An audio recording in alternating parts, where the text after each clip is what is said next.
Rana plaza tragedy, Sheikh Hasina বলেছিলেন লাশ গুম করতে। অনেক বন্যা দেখেছি, এমন ভয়ঙ্কর পরিস্থিতি দেখিনি। এদিকে বন্যার মধ্যে দুঃসংবাদ দিল আবহাওয়া অফিস। এবং সর্বশেষ জানাবো চাকরিচ্যুতির প্রক্রিয়া শুরু, আলোচনায় আনসার বাহিনী। শুনছিলেন সংবাদ শিরোনাম, এবারে বিস্তারিত। রানা প্লাজা ট্র্যাজেডি, শেখ হাসিনা বলেছিলেন লাশ গুম করতে।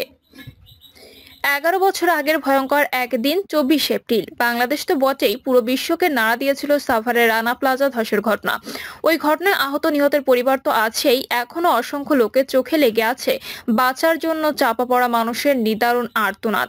এক ফোঁটা পানি কিংবা একটু অক্সিজেনের জন্য সেই কাকুতি কানে বাজে এখনো। 1136 জন নিহতের ওই মর্মান্তিক ঘটনা জীবিত উদ্ধার করা হয়েছিল 2438 জনকে। উদ্ধার কাজে সার্বিক তদারকির দায়িত্বে ছিল সেনাবাহিনীর নবম পদাতিক ডিভিশন, যার প্রধান ছিলেন সাভারের জেনারেল অফিসার কমান্ডিং বা জিওসি তৎকালীন মেজর জেনারেল চৌধুরী হাসান সারওয়ার্দী। বিষয়টি নিয়ে বিশেষ প্রতিবেদন করেছে যমুনা টেলিভিশন। প্রতিবেদনে বলা হয়, 2023 সালের অক্টোবর থেকে কারাগারে থাকা সাবেক এই এসএসএফ প্রধান মুক্তি পান গত 6 আগস্ট। তার দাবি, রানা প্লাজায় নিহতের সংখ্যা কম দেখাতে নির্দেশ দিয়েছিলেন শেখ হাসিনা। তিনি বলেন, উদ্ধার কাজের এক পর্যায়ে সাবেক প্রধানমন্ত্রী শেখ হাসিনা আমাকে নির্দেশ দিলেন, অনেক তো উদ্ধার হলো, এবার আটকে পড়াদের চাপা দিয়ে দাও। উদ্ধার কাজ বন্ধ করতে নির্দেশনা দেন সাবেক এই প্রধানমন্ত্রী, তবে তা বন্ধ করতে রাজি হননি তিনি। জবাবে বলেছিলেন এটি অসম্ভব। শেখ হাসিনার নির্দেশে উদ্ধার কাজ চালাচ্ছিলেন তিনি। প্রথমে তাকে জীবিত কিংবা মৃত সেই ব্যক্তিটাকে উদ্ধার না হওয়া পর্যন্ত এই অভিযান চালানোর নির্দেশনা দেওয়া হয়েছিল। পরে শেখ হাসিনা তাকে বলেন, স্পেকট্রা গার্মেন্টস নামে একটি গার্মেন্টস বিএনপির আমলে ধ্বংস হয়েছিল এবং ওই ঘটনায় মানুষ চাপা দেওয়া হয়েছে, কাউকে উদ্ধার করা হয়নি। রানা প্লাজা থেকে 17 দিন পর জীবিত উদ্ধার হন রেশমা। আলোচিত ঘটনা সম্পর্কে সন্দেহ রয়েছে অনেকেরই। আসলে কি হয়েছিল তখন, এ বিষয়ে তিনি বলেন, রেশমাকে উদ্ধারের পর অনেক কথা হয়েছে, সংসদে এটা নিয়ে প্রতিবাদও হয়েছে। কিভাবে উদ্ধার হলো, কি হলো, এসব জানতে চাওয়া হয়েছে। আমি নিজে এবং অন্যান্য সংগঠন থেকে বলা হয়েছিল এ ঘটনার বিচার বিভাগে তদন্ত করা হোক। অনেক মিডিয়া, টেলিভিশন আমার এবং রেশমার কাছ থেকেও ইন্টারভিউ নিয়েছিল। পরে সে একটি 5 তারকা হোটেলে চাকরি করতে এবং কেউ প্রচার করেনি বলে মন্তব্য করেন তিনি। শুধু রানা প্লাজা নয়, 2012 সালের নভেম্বর মাসে তাজরিন ফ্যাশন নামে একটি পোশাক কারখানায় আগুন অঙ্গার হন 117 পোশাক কর্মী। আহতের সংখ্যা ছাড়িয়েছিল 200 এর মতো। হাসান সারওয়ার্দীর দাবি, তাজরিন ফ্যাশনের ঘটনার সময়ও তাকে আইন সিদ্ধ নয় এমন নির্দেশনা দিয়েছেন সাবেক সরকার প্রধান। তিনি বলেন, প্রথমে সেনা সদরের মাধ্যমে এবং পরে প্রধানমন্ত্রী নিজেই বলেন এই লাশগুলোকে পুলিশের কাছে নিয়ে গুম করে ফেলতে হবে। আমি এর কারণ জিজ্ঞাসা করায় প্রধানমন্ত্রী বললেন, গুম না করলে পরের দিন বিএনপি এবং খালেদা জিয়ার লাশ নিয়ে মিছিল করবে, রাস্তাঘাট বন্ধ করে সরকারের বিরুদ্ধে আন্দোলন শুরু করবে। এমন আরো অনৈতিক নির্দেশনা অমান্য করায় তিনি আওয়ামী লীগ সরকারের অপ্রিয় পাত্রে পরিণত হন বলে দাবি করেন ন্যাশনাল ডিফেন্স কলেজের সাবেক এই কমান্ডার। অনেক বন্যা দেখেছি, এমন ভয়ঙ্কর পরিস্থিতি দেখিনি। বাড়িঘর তলিয়ে যাওয়ায় এখনো খোলা আকাশের নিচে দিন কাটাচ্ছে বনবাসী অনেক মানুষ। বৃষ্টি বাদলে মাথার উপর পাতলা পলিথিন, তাদের ভরসা সব হারানো। এসব মানুষ জানেনও না আদৌ ফিরতে পারবেন কিনা নিজ বাড়িতে। আপাতত বাঁচার জন্য খাবার আর পরে পুনর্বাসনে সবার সহায়তা চেয়েছেন তারা। ভোগান্তি নিয়ে কথা হয় কুমিল্লা সদরের শাহ আলমের সাথে। কোনো কিছু বুঝে ওঠার আগে চোখের সামনে তলিয়ে গেছে তার বাড়ি। এখন পাশের উঁচু রাস্তায় স্ত্রী সন্তানদের নিয়ে তার বসবাস। শাহ আলম বলেন, এক কাপড়ে বাড়ি থেকে বের হয়েছি, কিছুই নিয়ে আসতে পারিনি, খাবার কষ্ট, সবকিছুরই কষ্ট। রাস্তার উপরে আশ্রয় নিয়েছি, মশার উৎপাতে ঘুমাতেও পারি না। শাহ আলমের মতো কুমিল্লার এমন শত শত পরিবার আশ্রয় নিয়েছে রাস্তার পাশে। ঘোষিত আশ্রয় কেন্দ্র না খোলায় এখানে পর্যাপ্ত ত্রাণ বা খাদ্য সহায়তা মিলছে না। বানের পানিতেই তাদের ধোয়া মাজা চলে। পয় নিষ্কাশনের ব্যবস্থা না থাকায় নানা ভোগান্তিও বাড়ছে এসব মানুষদের। বিষয়টি নিয়ে স্থানীয় এক বৃদ্ধ বলেন, ছোট থেকে অনেক বন্যা দেখেছি, কিন্তু এবারের মতো এমন ভয়ঙ্কর বন্যা কখনো দেখিনি। বাড়িঘর, সম্পদ সব হারিয়ে গেছে, এমন অসহায় অবস্থায় জীবনেও পড়িনি আমরা। আরেকজন বলেন, এই কষ্টের শেষ কবে হবে? কোনোদিন আমরা আবার বাড়ি ফিরবো নিজের বাড়িতে? ভুক্তভোগী সব মানুষজন জানেন না কবে নামবে পানি, ফিরবেন আপন ঠিকানায়। তার চেয়েও বড় চিন্তা, ফিরে থাকবেন কোথায়? বাড়িঘর, সম্পদ সবই তো তলিয়ে গেছে। তাই অনিশ্চিত তাদের ভবিষ্যৎ। ভুক্তভোগী এসব মানুষের প্রার্থনা, নতুন করে আর পানি না বাড়ুক। বন্যার মধ্যে দুঃসংবাদ দিল আবহাওয়া অফিস। দেশে গত কয়েকদিন বন্যার কারণে বিপর্যস্ত জনজীবন, ধীরে ধীরে উন্নতি হচ্ছে বন্যা পরিস্থিতি। এরই মধ্যে টানা 3 দিনের ভারী থেকে ভারী বৃষ্টির আভাস দিয়েছে আবহাওয়া অধিদপ্তর। সন্ধ্যা 6টা থেকে পরবর্তী 72 ঘন্টার পূর্বাভাসে এমনটা জানিয়েছে আবহাওয়া অফিস। এতে বলা হয়েছে, উত্তর পশ্চিম বঙ্গোপসাগর এবং তৎসংলগ্ন বাংলাদেশের দক্ষিণাঞ্চলে অবস্থানরত লঘুচাপটি বর্তমানে সুস্পষ্ট লঘুচাপ আকারে গাঙ্গেয় পশ্চিমবঙ্গ এবং তৎসংলগ্ন এলাকায় অবস্থান করছে। মৌসুমী বায়ুর অক্ষের বর্ধিতাংশ পাঞ্জাব, হরিয়ানা, উত্তরপ্রদেশ, বিহার সুস্পষ্ট লঘুচাপের কেন্দ্রস্থল ও বাংলাদেশের দক্ষিণাঞ্চল হয়ে আসাম পর্যন্ত বিস্তৃত রয়েছে। মৌসুমী বায়ু বাংলাদেশের উপর মোটামুটি সক্রিয় এবং উত্তর বঙ্গোপসাগরের উপর অবস্থায় রয়েছে।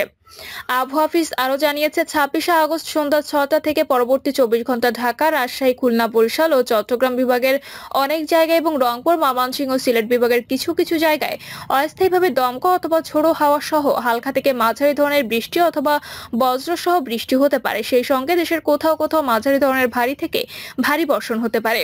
সারা দেশে দিনের তাপমাত্রা 1 থেকে 2 ডিগ্রি সেলসিয়াস বৃদ্ধি পেতে পারে এবং রাতের তাপমাত্রা প্রায় অপরিবর্তিত থাকতে পারে।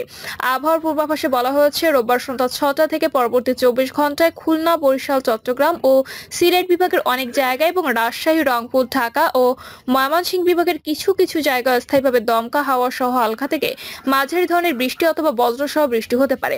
সেই সঙ্গে সারা দেশের কোথাও কোথাও মাঝারি ধরনের ভারী থেকে ভারী বর্ষণ হতে পারে।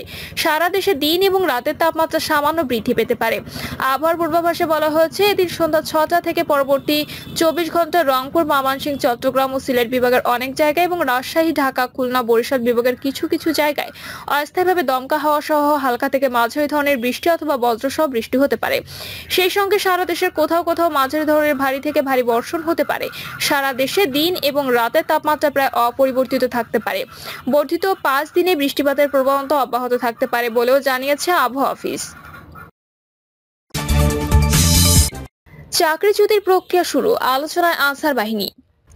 জাতীয়করণের দাবি আদায় করতে গিয়ে সচিবালয় ঘেরাও এবং পরে ছাত্র জনতার সঙ্গে সংঘর্ষে জড়িয়ে এখন আলোচনায় আনসার ও গ্রাম প্রতিরক্ষা বাহিনীর সদস্যরা। এরই মধ্যে আনসার বাহিনীকে বিরক্তির দাবি সহ তাদের কর্মকাণ্ড নিয়ে নানা ধরনের সমালোচনা শুরু হয়েছে। আনসারের মারমুখী আচরণের কারণে প্রশ্ন উঠেছে, এই আন্দোলনের নেপথ্যে পতিত আওয়ামী লীগের কোনো ইন্ধন রয়েছে কিনা। অবশ্য খোঁজ নিয়ে জানা গেছে, গত রোববার আনসার বাহিনীর সদস্যরা যে ধরনের আচরণ করেছে এর দায় পুরো বাহিনীর নয়। যারা আন্দোলন করছেন তারা পুরো বাহিনীরও প্রতিনিধিত্ব করেন না। আন্দোলনকারীরা আনসার বাহিনীর অস্থায়ী সদস্য, যারা বাহিনীতে অঙ্গীভূত আনসার হিসেবে পরিচিত। গত রোববার আনসার ও গ্রাম প্রতিরক্ষা বাহিনী মহাপরিচালক মেজর জেনারেল আব্দুল মোতালেব সাজ্জাদ মাহমুদ সাংবাদিকদের বলেন, বিশৃঙ্খল আন্দোলনকারীরা অঙ্গীভূত আনসার, যাদের সঙ্গে ব্যাটালিয়ন আনসারের কোনো সম্পর্ক নেই। এ ব্যাপারে সবাইকে সজাগ থাকার অনুরোধ জানায়। আনসার ও গ্রাম প্রতিরক্ষা বাহিনীর নানা স্তরের কর্মকর্তাদের সঙ্গে কথা বলে জানা গেছে, বাহিনীতে এই অঙ্গীভূত আনসার সদস্য রয়েছে অন্তত 70 জন, যারা সবাই আগ্নেয়াস্ত্র ব্যবহার করে থাকে। তবে প্রতি 3 বছর দায়িত্ব পালনের পর 6 মাস পরে তাদের ছুটিতে পাঠানো হয়। প্রয়োজনে তাদের আবার ডেকে দায়িত্ব দেওয়া হয়। মূলত তারা স্থায়ীভাবে নিয়োগ বা চাকরি জাতীয়করণের দাবিতে কর্মবিরতি সহ নানা আন্দোলন করে আসছিলেন। কয়েকদিন ধরে অঙ্গীভূত এই আনসার সদস্যদের বড় একটা অংশ বিভিন্ন দায়িত্বপূর্ণ স্থানে কর্মবিরতি পালন করে আসছিলেন। তাদের অনেক দাবি যৌক্তিক বিবেচনায় তা যাচাই করে বাস্তবায়নের জন্য কমিটিও করেছিল স্বরাষ্ট্র মন্ত্রণালয়ের জননিরাপত্তা বিভাগ।